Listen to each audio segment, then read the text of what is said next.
from our trolley today, Suze? Well, I'm going back to one of my classics, which I've done many times, but you can never have enough. A gin and tonic. Oh, why not? Another gin and tonic. Yes, please. But I would say maybe a Sip Smith today. Have a Sip Smith gin. I wouldn't know, but... It's the one with the swan on the bottle. That one, okay. A couple of those then. Thanks very much. Today's confession comes from Jerry. Jerry, thank you very much indeed for this.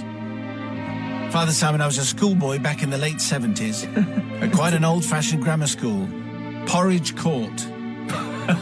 Oh, dear. Go on.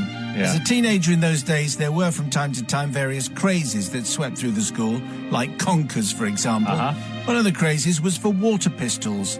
However, after a few weeks, the teachers had had enough of this nonsense, and water pistols were banned.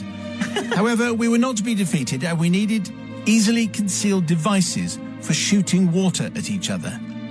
Also at prefects and other members of staff. What? Eventually, my friend Grabber came upon a small supply of plastic syringes. Small plastic syringes. These were perfect for concealment in a blazer pocket and surprisingly accurate. Their only drawback was that they could only contain a small amount of fluid at a time and needed many visits to the toilets to replenish a break. Obviously, the science labs with their sinks and taps were an ideal source of water. We were taught biology by Professor Grayson, a kindly man who did his best but sometimes failed to bring the subject to life, shall we say. Unfortunately, also, there is always someone who has to take everything a bit too far. Firing water at each other from our syringes whilst his back was turned was fine, but it was beginning to lose its excitement, so somebody had the bright idea of adding some colour to our fountain pen ink. Good. By adding fountain pen ink into our water weaponry. As previously mentioned, our school was rather old-fashioned, and we were required to write with fountain pens, which meant that we had to have ink and ink wells and ink bottles. One of the aforementioned crazes was for turquoise ink. Very trendy, very 70s. So two of us found ourselves armed with syringes full of turquoise ink and something of a target-rich environment.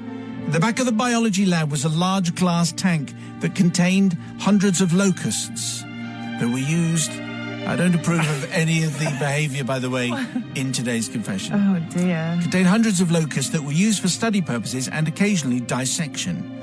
In order to keep the locusts alive, there was a large heated lamp in the tank, and from time to time the locusts would perch on the lamp, if indeed locusts perch.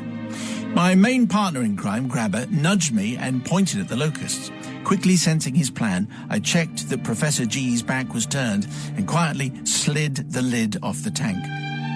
How funny would it be to shoot ink at the locusts and turn them turquoise? We both discharged our syringes at the same time. And this is where things took an unexpected turn. As soon as the turquoise ink hit the heat lamp, it exploded with a loud bang. Yeah, of course it did. And dispersed ink all over the locusts. I quickly slid the lid back on as Mr. G and the whole class turned round in startled fashion to see what had caused this loud explosion. A rather anxious Professor G ran down the aisle to survey the scene of devastation. "What on earth happened here?" he inquired of the rather... What's wrong, Matt? With the rather guilty-looking pair on the back row. Excellent. "Don't know, sir. Just exploded, sir, didn't it?" we muttered, certain that we were going to get unmasked as the culprits. It was fairly obvious. "Most extraordinary," said Professor G. "I've never seen anything like it in my life." And with that, went back to the front of the class and continued the lesson as though absolutely nothing had happened. As though there weren't locusts strewn everywhere. Not just ordinary locusts, but turquoise locusts. It appeared as though we'd got away with it.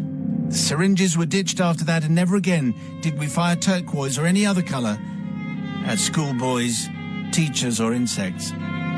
Simon and the crew, I'd like to confess to this heinous crime. I'd like to confess to Mr. Grayson and apologise for disrupting his lesson, colouring his locusts and misleading him.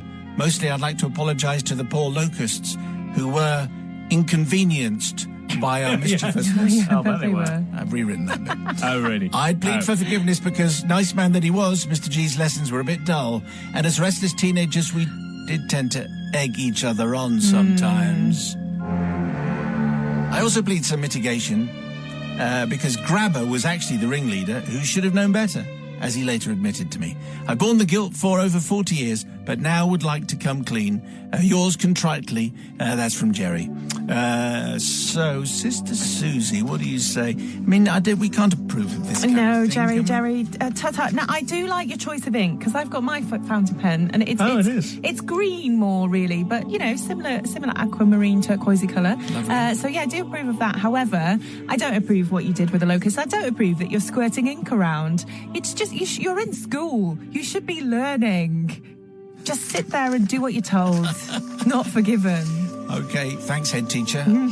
Brother from another gutter. But isn't it also true that the point of these kind of chemistry lessons is to experiment and see what happens? I didn't know what was going to happen when ink hits a heat lamp. Turns out the heat lamp explodes. Wow. Also, you've got to ask questions about the teacher who couldn't work anything out, didn't realise that there were these locusts covered in ink, doesn't have a very keen eye, clearly ink capable. So for that reason, I choose to forgive.